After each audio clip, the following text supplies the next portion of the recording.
on this Whirlpool Duet. The thermal fuse will be down here. You're going to remove a screw here and a screw here, and then you're going to pull this piece down and out of the way. I just leave my screws here. This guy right here, you're going to take a screw out right up in here and one over here on the right here, and then this on this one there's a little like catch right here for it to rest on, but your dryer might be a little different than mine. You gotta lift this up and pull this out, and there's going to be all kinds of crap in here, lint and whatnot. There's going to be some in here too, so you're going to want to probably get a little vacuum and vacuum this out. So this is your, make sure that your dryer is unplugged, by the way. This is your thermal fuse and your thermistor. You're going to want to check the continuity of these too. I'll show that in a second.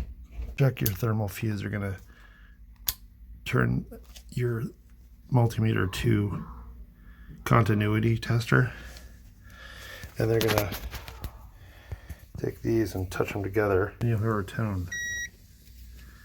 See that piece? These guys try to do continuity on this again. So that is still good. Okay, so the next thing we need to do is remove this thermistor, and so we can test that. So I'm going to remove that with these two little bolts, and then I'll show you once I get it out. So I pulled this. It has the parts and everything. It also says, I don't know if you could see that, but it says T10.5. And if you run an ohm meter at 2000K off your multimeter, you'll get 10.5. I don't know if you can see that. It's hard to focus on that, but so that means this is good, and I'm going to put it back in now, even though it was a hell of a pain in the ass to get it off. So with both the thermal fuse and the thermistor both reading according to what they need to be reading at, my next component I'm going to test is the high limit switch. Okay, so I realized I did some continuity tests on the high limit switch, and that had continuity. And then when I tested here, this one and this one, and I didn't get any continuity here, and I didn't get any here. So this element is bad. So that means I just unscrewed this and unhooked it, and then I can just pull this out, and you can look at the limit switch there for high temperatures, and that's still good. That has continuity. So the element in here, I'm not getting any continuity through all the coils, so I'm gonna have to replace this. So I'm gonna have to see if I can buy a replacement part for this Whirlpool Duet,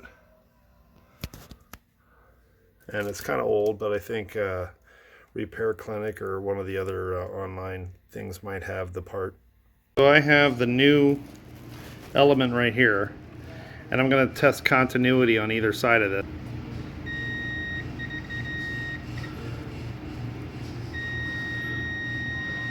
Okay, once again, if you test the continuity on the old one, there's no continuity on this side or this side. So I'm going to unscrew this. First, you got to take the wires off, and then you're going to unscrew this mounting bolt, and then this will slide out, and we'll take the other one and put it in here again. Okay, once you get that little screw out, that little metal screw, you just pull this out from here, Put that aside. And you're going to get the new one, and you just slide this new one in. It'll just stop right there, and then you'll take the screw and screw it back in.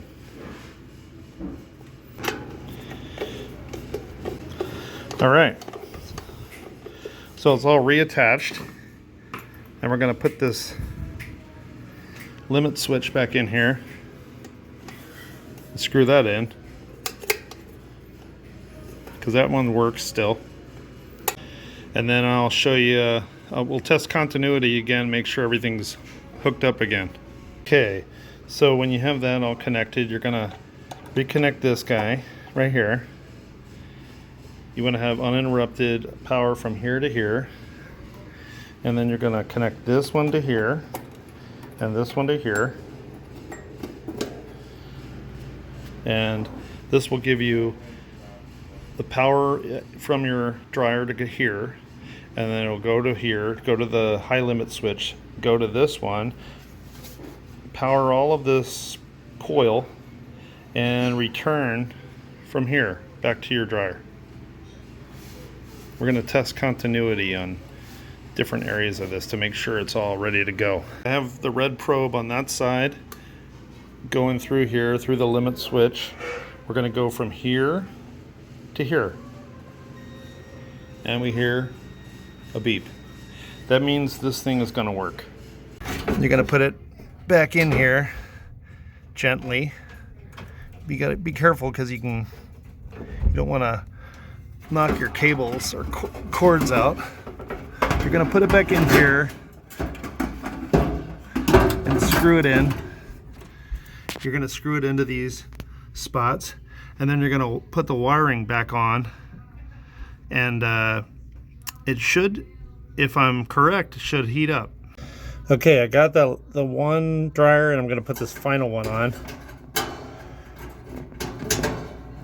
All right, so that's all wired up, and now I need to plug this back in to the wall, and it should fire up. We'll see pretty quickly. When you go to plug this back in, make sure you don't touch the side post, and you want to make sure that your exhaust is hooked up too. Okay, so turn it on, and we'll see if this thing heats up.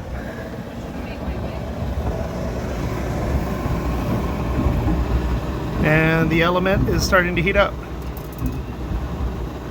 I'm not going to say this is super easy to do, but if you just take your time and troubleshoot through each of those components, you should be able to replace them individually, either on Amazon, or you can buy them maybe at Repair Clinic or something like that. Once you're done fixing your dryer, it's good to just sit back and have a drink. Think about success. If you like my videos, watch some more that you see on the screen here.